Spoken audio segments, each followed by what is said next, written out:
सैयदा माफ कर देना, खाने में ताखीर इसलिए हुई, बर्तन तो मेरे घर के अंदर थे लेकिन वो बर्तन हमारे हाथ लगे थे। कहाँ आप, कहाँ हमारे घर के बर्तन। बाजार से नए बर्तन लेने गया था, हुजूर की बेटी जो मेहमान बन गई है, नए बर्तन लेके आया हूँ। नबी की बेटी हमारे घर के मेहमान बनी है। अल्लाह अकबर। सैयदजादी को खाना खिलाया गया। जब सैयदजादी ने खाना खा लिया, इसने हाथ जोड़ के कहा, नबी की शहजादी बस इतनी गुजारिश है, अगर नाना से मुलाकात हो तो मेरा सलाम कह देना। इतना कह के दरवाजे पे चला गया। खुदा की कसम मुकद्दर जाग जाता है। इधर सैयदजादी ने अपने बच्चों के ऊपर अपनी चादर डाली है, एक कोने में सिमट के बैठ जाती है, लेकिन इधर सैयदजादी सोई है, इधर दरवाजे पे ये भी सोया है। जब दरवाजे पे सोया है, सुबह हुई है, सुबह का सूरज निकला। जब सुबह का सूरज नमूदार हुआ, उधर वो मुसलमान जिसने कल इस सैयदा को धक्का दे के भगाया था, दौड़ता हुआ आया है। आके कहता, मेरे नबी की बेटी तुम्हारे घर है, वो बेटी हमारे हवाले कर दो। अब ये गैर मुस्लिम मुस्कुरा के कहता है, अब किस लिए आए हो? का नबी की बेटी लेने आया हूँ। का किस लिए? का मेरी नबी की बेटी है इसलिए लेने आया हूँ। उसने कहा, कल तक ये तेरे नबी की बेटी थी, आज ये मेरे नबी की भी बेटी हो गई है। सिर्फ तेरा हक नहीं है, ये मेरा भी हक है। का कहना क्या चाहता है? का बता तो सही, तू अब क्यों आया है? का ख्वाब में मुस्तफा आए थे। उसने कहा, फर्क यही है, तूने देख के माना है, मैंने बिन देखे मदीने वाले को मारा। नारे तकबीर, नारे रिसालत, अज़मते औलादे रसूल, जिक्रे अहले बैते मुस्तफा, शहदाए रसूल कॉन्फ्रेंस, उनसे हज़रते सैयद शहाबुद्दीन। और फिर सैयदों से प्यार की बरकत है। खुदा की कसम, इनका प्यार ईमान का हिस्सा है, इनका प्यार ईमान का हिस्सा है। हुजूर ने फरमाया, क़यामत के दिन सारे रिश्ते नाते टूट जाएंगे, लेकिन मेरा और मेरी औलाद का रिश्ता बाकी रहेगा। मेरा और मेरी औलाद का रिश्ता बाकी रहेगा। एक जगह मेरे हुजूर ने फरमाया, जो मेरी औलाद से मोहब्बत करे या उसकी खिदमत करे या उसकी इज्जत करे, हुजूर फरमाते मैं हाथ पकड़ के उसे जन्नत में दाखिल फरमाऊंगा। ये कितनी बरकतें इनकी निस्बत की है। अल्लाह अकबर। बुखारा से जब कुछ लोगों ने हिजरत की और समरकंद पहुंचे, सुनना मेरी बात, मैं तुम्हें सैयदों की शान बताने लगा हूँ। बुखारा से लोगों ने हिजरत की और समरकंद पहुंचे, तो उसमें कुछ घर सैयदों के भी थे, कुछ घर सैयदों के भी थे। जब ये समरकंद पहुंचे तो लोगों ने अपने अपने बिजनेस किए, लेकिन एक सैयदजादी ऐसी थी कि उसके साथ में बेटियां थीं, शोहर का इंतकाल हो चुका था। कितने दिन सब्र करती, कई दिन का फाका हुआ। किसी ने कहा, वो मुसलमान है, बड़ी दौलत वाला है, उसकी चौखट पे चली जा, हो सकता है तेरा इंतज़ाम कर दे। मेरी बात बहुत गौर से सुनना, अंदाज़े बयां मेरा बहुत शौक नहीं है, शायद जो उतर जाए तेरे दिल में मेरी बात। कहा कि जा, हुजूर का कलमा पढ़ने वाला है, पैसे वाला है, शायद तेरे काम आ जाए। सैयदजादी थी, बच्चों का हाथ पकड़ा और उसके दरवाजे पे गई। क्योंकि जब वो बुखारा आई थी, समरकंद आई थी बुखारा से, तो इसके पास छत भी नहीं थी, शाम हो गई, कहीं सर छुपाने जगह नहीं थी। एक मुसलमान का दरवाज़ा जाके खटखटा दिया। जैसी खटखटाया ना दरवाज़ा, अंदर से निकला, क्या बात है? उसने कहा, भूख लगी है, खाने को कुछ नहीं है, और एक मेहरबानी और करें, छत भी नहीं है, शाम हो गई है, शहर की फिजा नहीं मालूम, हम अजनबी लोग हैं, अगर इजाज़त हो तो एक रात तुम्हारे घर में गुजार लें। जब इतनी बात सुनी ना, तो उसने कहा, कौन है तू, कहाँ की रहने वाली है? उसने कहा, बताना तो नहीं चाहती थी, लेकिन जब तूने पूछ लिया है तो सुन, मैं खातून जन्नत फातिमा ज़हरा की बेटी लगती हूँ, हुजूर की औलाद में मेरा नाम आता है, मुझे आज की रात घर में ठहरने की जगह दे दे। इतनी बात सैयदजादी ने कही ना, तो उसने चेहरा बिगाड़ दिया। होता कुछ लोगों को दौलत का खुमार, होता कुछ अमीरों को दौलत का नशा। और यार, हर जगह नशा नहीं दिखाया जाता। जब हुजूर के कदमों की बात आए तो दौलत नहीं, जान लुटाई जाती है, जान लुटाई जाती है। वो कहा था ना फना कानपुरी ने,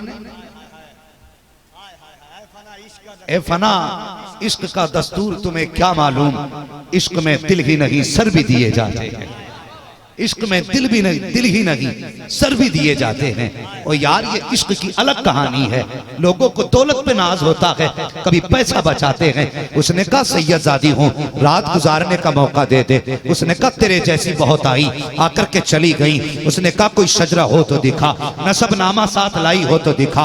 आंख में आंसू आए सैयदजादी के, कहने लगी शजरा होता तो दिखा देती, नसबनामा होता तो पेश कर देती। कब परदेसी हूँ मैं, आई हूँ बुखारा से, समरकंद आई हूँ। अल्लाह अकबर कहा, सब कुछ शहर में रह गया, सैयदों को ढूंढ ढूंढ के कत्ल किया गया, हम जान बचा के यहाँ तक आए हैं, शजरा तो नहीं लाए हैं। उसने कहा अगर शजरा नहीं तो मैं तुझे सैयदजादी मानने के लिए तैयार नहीं हूँ। सैयदजादी ने कहा था, सैयदजादी नहीं मानता, कम से कम उम्मती समझ के मुस्तफा के घर में ठिकाना दे दे। उसने कहा था यूं भी नहीं हो सकता। कहा किस लिए? कहा तेरे जैसी आती है गमजदा बनकर, लूट करके चली जाती है। अल्लाह अकबर। सैयदा की आंख में आंसू आए, वापस पलटी है। दूर खड़ा गैर मुस्लिम तमाशा देख रहा था, आगे बढ़ा। उसने कहा बता तो सही बहन, कहाँ की रहने वाली है, क्या वजह हुई तेरी आंख में आंसू आए? उसने कहा जा भाई, तू क्या जाने हमें, क्या समझेगा। उसने कहा बता तो सही, आंख में आंसू किस लिए आए? उसने कहा सुन, ये मेरे नाना का कलमा पढ़ने वाला है,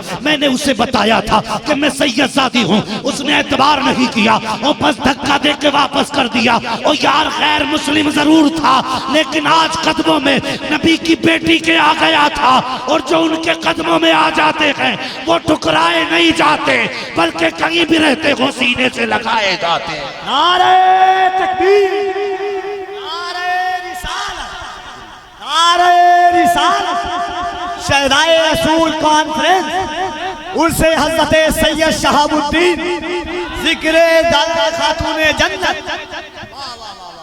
अल्लाह अकबर। हाँ सरकार बुलाते हैं, चचा जियो सलामत रहो, अल्लाह हसनैन को सदका अता फरमाए। और भाई जब इतनी बात कही था, गैर मुस्लिम था, और जरूरी नहीं दिल बदलने में देर नहीं लगती है। मैंने कहा कभी जलसे में आया करो मूड बनाने नहीं, तकदीर बनाने आया, तकदीर बनाने आया। भाई असद साहब ने कहा था एक मिसरा, हुजूर कबूल कर लें अगर ना। हाँ जो उस ताल्लुक से असद भाई ने कहा था असल है मकबूलियत, हुजूर की नजर करम अगर हो जाए। और ये जरूरी नहीं है उनकी नजर करम सिर्फ जुब्बा साफे पे होगी, उनकी नजर सिर्फ दाढ़ी पे होगी, नहीं, खुदा की कसम अगर वो करम फरमाते तो पत्थरों के जिगर में इश्क उतार देते। हाँ पत्थरों के जिगर में इश्क उतार देते हैं। और जब लकड़ी उनसे प्यार करके रो सकती है तो फिर इस जमीन पे बसने वाला हुजूर का आशिक उनके इश्क में आंसू क्यों नहीं बहा सकता है, क्यों नहीं बहा सकता है। भाई गैर मुस्लिम था, उसकी आंख में आंसू आ गए, हाथ जोड़े, कहने लगे पता कौन है? कहा फातिमा की बेटी हूं। उसने हाथ पीछे कर लिए, कहने लगा अगर मेरे हाथ इतने पाक होते जितनी तू तो मैं तेरा हाथ पकड़ लेता। अल्लाह अकबर। अकीदा देखो, उसने कहा मेरे हाथ इतने पाक होते जितनी तू तो मैं तेरा दामन पकड़ता, तेरे कदमों पे गिरता, तुझे घर लेके जाता। उसने कहा कहां तेरे कदम, कहां मेरा बदन, मैं छूने के लायक तो नहीं, मेहरबानी कर मेरे घर की मेहमान बन जा। अल्लाह हुआ। हाँ सुना गया आप हर आशिक के घर तशरीफ लाते हैं, मेरे घर में भी हो जाए चरागा या रसूल अल्लाह। गैर मुस्लिम कहने लगा मेरे घर की मेहमान बन जा। अल्लाह अकबर। सैयदजादी थी, उसने एक निगाह उठाई, कहने लगी परदेश में जिन पे हमें नाज था उन्होंने साथ छोड़ दिया। उसने कहा बात अलग है, हुजूर को दुनिया जानती है, हुजूर सिर्फ मुसलमानों के नहीं, उसने कहा हुजूर हमारे भी हैं, अगर इसने आपकी कदर न की तो कोई बात नहीं, मैं तो आपकी कदर करता हूं। जब इतनी बात कही सैयदजादी थी तैयार हो गई, दरवाजे पे पहुंची। सैयदजादी ने कहा कौन रहता है घर में? अब उसके जुमले सुनना, अदब भी एक चीज होती है, और मैं कहता हूं अदब ही हर चीज होती है, अदब ही सब कुछ है। अगर अदब ना हो, नारे हो तो फिर कुछ नहीं बनता। अदब ना हो, बगल में कुरान लटका हो तो कुछ नहीं होता। अदब ना हो, माथों पे सजदे के निशान हो तो क्या बनता है। भाई अदब है, मगर हिंदू है तो देख किस्मत कैसे बदल जाती है। दरवाजे पे आया, सैयदजादी ने कहा घर में कौन है? उसने कहा मेरे बच्चे हैं और मैं हूं। कहने लगा घर मेरा नहीं, घर आपका है, आज मालिक आप हैं, अगर आप इजाजत देंगी तो मैं घर के अंदर रात गुजारूंगा, और अगर नहीं देंगी इजाजत तो दरवाजे पे पूरी रात नौकर बन के खड़ा रहूंगा। कभी तोला ना करो। मैं कहता हूँ आला हजरत का फतवा है, अगर कोई बंदा ये कहे मैं सैयद हूं तो फिर शजरे ना खंगाल, हुजूर की निस्बत सुन के गर्दन झुका दे। बात ये नहीं है कि उसके पास शजरा है कि नहीं, बात ये देख उसने नाम किसका ले दिया है, निस्बत किसकी रखती है। और कुछ लोगों को शौक होता है कि नहीं पहले शजरा दिखा, शजरा दिखा, अंजाम देख फिर क्या होता है। अल्लाह अकबर, तवज्जो है आपकी। कहने लगे अगर आप इजाजत देंगी तो मैं घर में रात गुजारूंगा, और अगर इजाजत नहीं होगी ना तो फिर बाहर ही नौकर बन के खड़ा रहूंगा। अंदर सैयद आई, उसने कहा थोड़ा ठहर जाए, दरवाजे पे रोक दिया। अंदर गया, बीवी से कहने लगा नसीब जागे हैं, हुजूर की बेटी आ रही है, नसीब जागे हैं, हुजूर की बेटी आ रही है, एक कमरा साफ कर दो। जल्दी जल्दी कमरा साफ किया गया।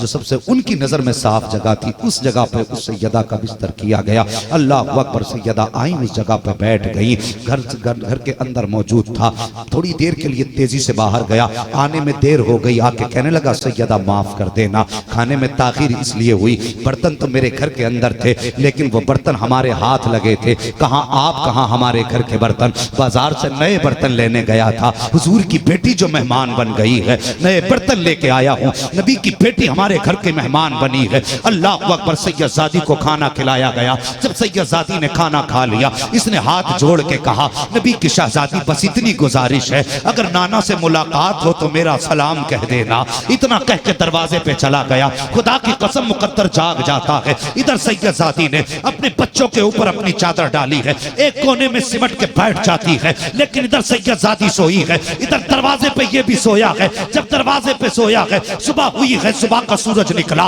जब सुबह का सूरज नमूदार हुआ, उधर वो मुसलमान जिसने कल इस सैयदा को धक्का दे के भगाया था दौड़ता हुआ आया है। आके कहता मेरे नबी की बेटी तुम्हारे घर है, वो बेटी हमारे हवाले कर दो। अब ये गैर मुस्लिम मुस्कुरा के कहता है अब किस लिए आए हो? का नबी की बेटी लेने आया हूँ। का किस लिए? का मेरी नबी की बेटी है इसलिए लेने आया हूँ। उसने कहा कल तक ये तेरे नबी की बेटी थी, आज ये मेरे नबी की भी बेटी हो गई है। सिर्फ तेरा हक नहीं है, ये मेरा भी हक है। का कहना क्या चाहता है? का बता तो सही तू अब क्यों आया है?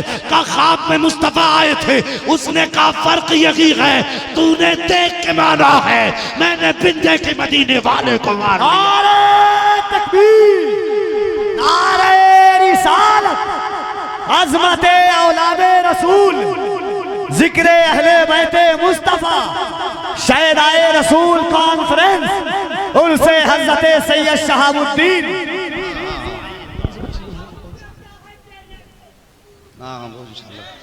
जिंदगी हमारा नबी, सुभान अल्लाह, अल्लाह सलामत रखे। जियो चचा, और देखो जवानी इसे कहते हैं। हाँ, जवानी उम्र से नहीं, जवानी हौसलों से आती है। हाँ, अल्लाह सलामत रखे, जितनी भी मालिक जिंदगी दे सलामती की जिंदगी दे, जब मौत दे ईमान की मौत नसीब फरमाए। हाँ, ये सैयदों की कहानी है साहिब, इनसे प्यार करो, इनकी निस्बतें बड़े काम आती हैं, इनकी निस्बतें बड़ी काम आती हैं। उसने कहा कल तक ये सिर्फ तेरे नबी की बेटी थी, आज ये मेरे नबी की भी बेटी है। कहा तू तो हिंदू है। उसने कहा कल तक था, आज मोहम्मदी हो गया हूं। कल तक था, आज मोहम्मदी हो गया हूं। कहा सुना तो सही कि तू कैसे मोहम्मदी हुआ। उसने कहा सिर्फ अपनी सुनाऊं या तेरी भी सुना दूं? हाँ, सिर्फ अपनी सुनाऊं या तेरी भी सुना दूं? का मेरी क्या? उसने कहा तूने ख्वाब देखा था ना, मैदान क़यामत है, लोग जन्नती जन्नत की तरफ जा रहे हैं, तू भी उसी लाइन में चला। और जब तू दरवाजे पे पहुंचा तुझे रिजवाने जन्नत ने रोक लिया था, गर्दन झुका के खड़ा है। कहा सच कहा? कहा उसने तुझसे कहा था किधर जा रहा है? तूने कहा जन्नत में। उसने कहा ये जन्नत हुजूर के आशिकों के लिए है, हुजूर के उम्मतियों के लिए है। तो तूने कहा था मैं भी तो हुजूर का उम्मती हूं। तो फरिश्ते ने तुझसे कहा था सर्टिफिकेट दिखा, सनद है? तो तूने ये कहा था यहां किसी के पास सनद नहीं, मुझसे ही क्यों मांगी जा रही है? तो उसने तुझसे ये नहीं कहा था कि कल नबी की बेटी भी तो तेरे दरवाजे पे आई थी? अगर वो बिना शजरे के सैयदा नहीं हो सकती तो तू भी बिना सनद के उम्मती नहीं हो सकता है। तू देख के आया है, मैंने बिन देखे मांगा। उसने कहा मैंने हुजूर की बेटी को घर में जगा दी, मेरी आंख लगी, ख्वाब में हुजूर आए थे। वो मेरे सर पे हाथ रख के कहने लगे, तूने मेरी बेटी को छत के नीचे जगह दी है, मैं मोहम्मद तुझे जन्नत की छत के नीचे जगह दे रहा। तो यार हुजूर से प्यार करो, हुजूर से इश्क करो। इतनी बड़ी बारगाह, इतनी बड़ी बारगाह, खुदा की कसम मुकद्दर के धनियों, निकलते बढ़ते सलाम करते होगे, आते जाते कदमों को बोसे देते होगे। हाँ, ये किस्मत की बात है, वरना जैसा तुम्हारा इलाका है यहाँ बंदा भूल के भी आना पसंद नहीं करेगा। मगर आज आने पे लोग फख्र कर रहे हैं क्योंकि तुम एक सैयद की बस्ती में रहते हो, उसके करीब में रहते हो, और नेकों की तो कुर्बत भी बड़ी होती है। लोग फरमाया गया ना, जब भी घर बनाओ मस्जिद के बगल में घर बनाओ। क्यों मस्जिद के बगल में घर बनाने को क्यों ज्यादा तरजीह दी गई? फरमाया गया जब अल्लाह के घर पे उसके कर्म की बरसात होगी ना, तो एक आधा छींटा तुम्हारे आंगन में भी चला जाएगा। तो जब बारिश होती है ना अल्लाह वालों के मजार पे, तो जितने बैठे होते हैं वो भी भीगा करते हैं। वो यार जब इनके ऊपर बारिश होती होगी तो अतराफ में भी कोई ना कोई खतरा तो गिर ही जाता होगा। तो मुकद्दर के धनी है खुदारा। मगर साथ में एक बात बताऊं, साथ में सैयदों के घर की जो सबसे बड़ी शान है और जो अलग पहचान है, उसे भी पाबंदी से पकड़ो, और वो है इनके घर की इम्तियाजी शान पर्दा। मुझे बताइए, हमारे घरों में पर्दे हैं, आज बंदा ना दूसरों पे उंगली उठाता है, वो देखो फलां की बेटी मैंने नंगे सर देखी हो। भाई अपने घर में झांक, तेरे घर की कहानी क्या है? कल की जिंदगी में और आज की जिंदगी में कितना बड़ा फर्क है। कल चादर पे 72 पैबंद तो थे, लेकिन इज्जत पे कोई दाग नहीं था। हाँ, लेकिन आज कपड़ा 10,000 का है, लेकिन इज्जतें महफूज नहीं। आज के जो शो के बुरके चल रहे हैं, आज जो नकाब चल रहा है, उस नकाब को भी एक नकाब की जरूरत है। ये हमारे घर की हया है, आज नकाब को भी नकाबों की जरूरत पड़ गई। क्या जरूरत पड़ी इतनी सजावट के नकाब पहनने की? और भाई घर की बेटियों को समझाया करो कि तुम्हें सुपरस्टार नहीं बनना है, बल्कि कनीज़े फातिमा ज़हरा बनना है। कनीज़े फातिमा ज़हरा बनना है, ये असले जिंदगी है। खुदा की कसम, नबी की बेटी की जिंदगी देख। तेरी मेरी बेटी कोई मजदूर की बेटी है, कोई बिजनेसमैन की बेटी है, कोई ताजिर की बेटी है, कोई प्रधान की बेटी है, कोई इमाम की बेटी है, कोई हाफिज की बेटी है, कोई कारी की बेटी है। हम में कोई भी बेटी किसी वली की बेटी नहीं। और देख नबी की बेटी की शान देख, हुजूर की बेटी की शान देख। हजरत फातिमा की बात छोड़ो, सैयदा ज़ैनब की एक बात याद आ गई। आप करबला से वापसी के बाद जब शहर ज़ैनबिया में रहने लगी तो आपकी तबीयत खराब हुई। शोहर कहने लगे जाफर तैयार, कहने लगे अब्दुल्ला बिन जाफर तैयार, कहने लगे कि शरीक है आज, चलो डॉक्टर के पास चलते, तबीब को हाथ दिखा लें। आप कहने लगी अगर वो हाथ देखेगा तो जाहिर है या तो हाथ पकड़ेगा या आंख देखेगा। कहने लगी हाँ। फरमाने लगी मौत गवारा है, अपने बदन की नुमाइश गवारा नहीं है। ये सैयदा ज़ैनब का पर्दा था। फरमाने लगी मेरे सरताज में मर तो सकती हूँ, लेकिन खातून जन्नत की बेटी हूँ, अपने जिस्म को लोगों के सामने नहीं ला सकती।